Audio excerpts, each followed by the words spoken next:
ಎಲ್ಲರಿಗೂ ನಮಸ್ಕಾರ. Welcome back to my channel. ನನ್ನ ಚಾನೆಲ್ನ ಫಸ್ಟ್ ಟೈಮ್ ನೋಡ್ತಾ ಇದ್ದರೆ ಪ್ಲೀಸ್ ಸಬ್ಸ್ಕ್ರೈಬ್ ಮಾಡ್ಕೊಂಡು ನೋಡಿ, ಹಾಗೆ ನಿಮ್ಮ ಫ್ರೆಂಡ್ಸ್ ಆ್ಯಂಡ್ ಫ್ಯಾಮಿಲಿಗೆ ಶೇರ್ ಮಾಡಿ. ನಾನು ನಿಮಗೆ ಕ್ರ್ಯಾಬ್ ಗೀ ರೋಸ್ಟ್ ಹೇಗೆ ಮಾಡೋದು ಅಂತ ತೋರಿಸ್ಕೊಡ್ತೀನಿ. ಯಾವಾಗಲೂ ಕ್ರ್ಯಾಬ್ ಸುಕ್ಕ ಸಾಂಬಾರು ತಿಂದು ಬೋರ್ ಆಗ್ತಾಯಿದ್ರೆ ಈ ಥರ ಒಂದು ಸಲ ಮಾಡ್ಕೊಂಡು ತಿನ್ನಿ, ತುಂಬ ಚೆನ್ನಾಗಿರುತ್ತೆ. ಇವಾಗ ಹೇಗೆ ಮಾಡೋದು ಅಂತ ನೋಡೋಣ. ಮೊದಲು ಬ್ಯಾಡಗೆ ಮೆಣಸಿನ್ಕಾಯಿನ ಬಿಸಿ ನೀರಲ್ಲಿ 10 ಮಿನಿಟ್ಸ್ ನೆನೆಸ್ಕೊಳ್ಳಿ.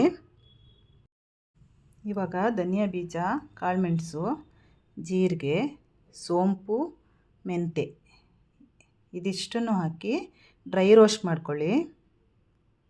ಇವಾಗ ಮಿಕ್ಸಿಗೆ ಡ್ರೈ ರೋಸ್ಟ್ ಮಾಡಿರೋದು ಅರಿಶಿಣ ಪುಡಿ, ನೆನೆಸಿಟ್ಟಿರೋ ಬ್ಯಾಡಗೆ ಮೆಣಸು, ಬೆಳ್ಳುಳ್ಳಿ, ಸ್ವಲ್ಪ ಹುಣಸೆಹಣ್ಣು ಮತ್ತು ಸ್ವಲ್ಪ ಕೊತ್ತಂಬರಿ ಸೊಪ್ಪು ಇದಿಷ್ಟನ್ನು ಹಾಕಿ ನುಣ್ಣಗೆ ಪೇಸ್ಟ್ ಮಾಡ್ಕೊಳ್ಳಿ. ಪಾತ್ರೆ ಇಟ್ಕೊಂಡು ಅದಕ್ಕೆ ತುಪ್ಪ ಹಾಕಿ ತುಪ್ಪದಲ್ಲಿ ಬೆಳ್ಳುಳ್ಳಿ ಫ್ರೈ ಮಾಡಿ, ಆಮೇಲೆ ಚಿಕ್ಕದಾಗಿ ಕಟ್ ಮಾಡಿಕೊಂಡಿರೋ ಈರುಳ್ಳಿ ಹಾಕಿ ಚೆನ್ನಾಗಿ ಫ್ರೈ ಮಾಡಿ.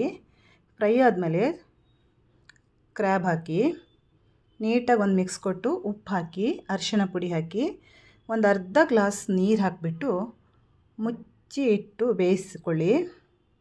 ಒಂದು 10 ಮಿನಿಟ್ಸ್ ಬೇಯಿಸ್ಕೊಳ್ಳಿ. 10 ಮಿನಿಟ್ಸ್ ಕುಕ್ ಆದಮೇಲೆ ಬೆಂದಿರುತ್ತೆ ಅದು. ಇವಾಗ ರುಬ್ಬಿರೋ ಮಸಾಲೆ ಹಾಕಿ ಚೆನ್ನಾಗಿ ಮಿಕ್ಸ್ ಮಾಡಿ. ನೀರು ಹಾಕೋಕ್ಕೆ ಹೋಗಬೇಡಿ ಜಾಸ್ತಿ, ಅದರಲ್ಲೇ ಡ್ರೈ ಆಗಬೇಕದು. ಚೆನ್ನಾಗಿ ಮಿಕ್ಸ್ ಮಾಡಿ ಮುಚ್ಚಿ ಒಂದು 5 ಮಿನಿಟ್ಸ್ ಬೇಯಿಸಿ. ಮಸಾಲೆ ಎಲ್ಲ ಅದರೊಟ್ಟಿಗೆ ಮಿಕ್ಸ್ ಆಗಿ ಚೆನ್ನಾಗಿ ಬೆಂದಿರುತ್ತೆ.